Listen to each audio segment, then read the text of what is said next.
بھائیو اسلام میں پاکیزہ محبت صرف اور صرف میاں بیوی کا ریلیشن شپ ہے، وہ نکاح کی بائنڈنگ کے ساتھ، نکاح کی بائنڈنگ کے ساتھ۔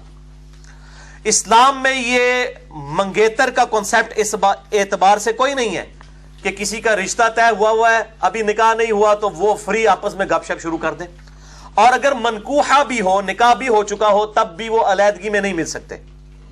اور لوگ مجھے اکثر ای میلز کر رہے ہوتے ہیں جی کیوں نہیں مل سکتے، جی میاں بیوی ہیں۔ میرے بھائیو یہ میاں بیوی ہیں، علیحدگی میں کوئی کام ڈال بیٹھے ہیں، کل کو منگیتروں کی بھی منگنیاں ٹوٹ جاتی ہیں، اور کل کو وہ مرد اسی عورت کے اوپر الزام لگا دے کہ جی اس کے ساتھ جو معاملہ ہوا ہے میرا کوئی لینا دینا نہیں ہے۔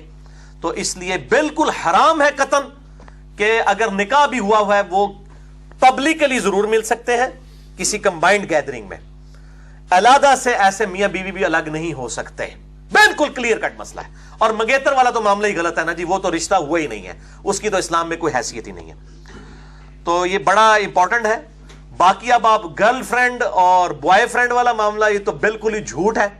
اسی طریقے سے یہ پاکیزہ محبت کا بھی ایک کنسپٹ ہے جی، وہ ہیر رانجھا اور جی لیلا مجنو اور سسی پنو اور مرزا صاحبہ، ٹھیک ہے نا جی، یہ سارے کے سارے میرے بھائی یہ ساری کتابی اور یہ شاعروں کی باتیں، اسلام میں اس کی کوئی حیثیت نہیں ہے، نہ کوئی پاکیزہ محبت ہوتی ہے۔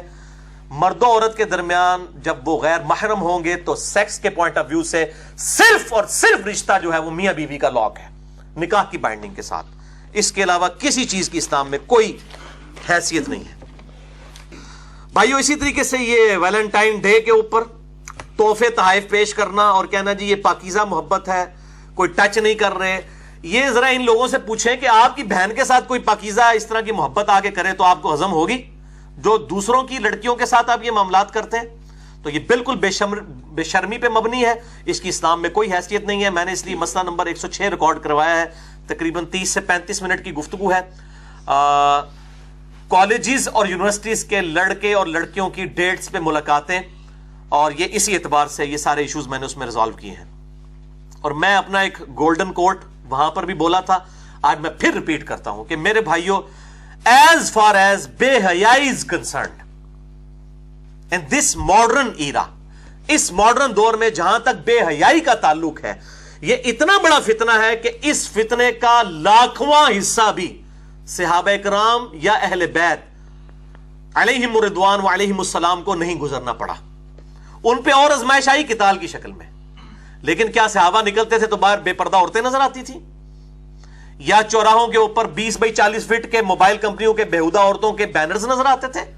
یا اس زمانے میں واٹس ایپ اور یوٹیوب اور یہ اسکائپ کے ذریعے، میں ان کی پازیٹیو چیزیں جو ہیں ان کا میں شدت سے حامی ہوں، میں نیگیٹو چیزوں کی بات کر رہا ہوں، یہ معاملات سے ان سے تو ان کو گزرنا ہی نہیں پڑا، یہ ازمائش تو ان کے اوپر آئی نہیں ہے، ان پہ دوسری ازمائشیں آئیں قتال کی شکل میں۔ لیکن جس طریقے سے امت کو اس وقت ازمایا گیا اس بڑی ازمائش سے، یہ بہت کریٹیکل ایشو ہے، بہت ہی زیادہ، اور نوجوان نسل کا اس اعتبار سے بیڑا غرق ہو چکا ہے۔ اور میں اسی لیے بات کرتا ہوں کہ قرآن حکیم میں بھی بار بار بے حیائی کے حوالے سے اللہ تعالیٰ اسٹرکٹلی ارشاد فرماتا ہے، اور آپ اپنے معاشرے میں بھی دیکھ لیں، جب بھی ہم کبھی گناہ کی بات کرتے ہیں، گناہ کا تصور لے کے آتے ہیں، پہلی چیز دماغ میں کیا آتی ہے؟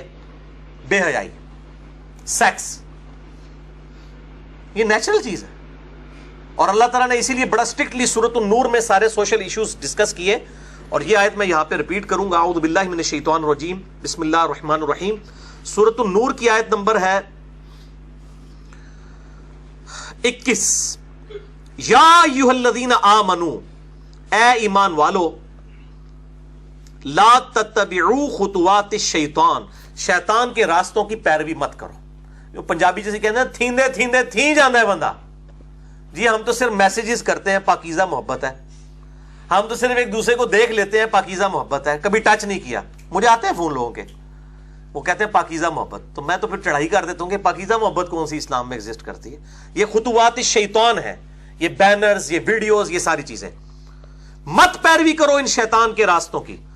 وَمَن يَتَّبِعْ خُطُوَاتِ الشَّيْطَانِ، اور جو کوئی پیروی کرے گا شیطان کے راستوں کی، فَإِنَّهُ يَأْمُرُ بِالْفَحْشَاءِ، تو بے شک شیطان تو بے حیائی کا ہی حکم دے گا، والمنکر، اور ہر برے کام کا۔ دیکھیں اللہ تعالیٰ نے ہر برے کام میں کیا بے حیائی نہیں آتی؟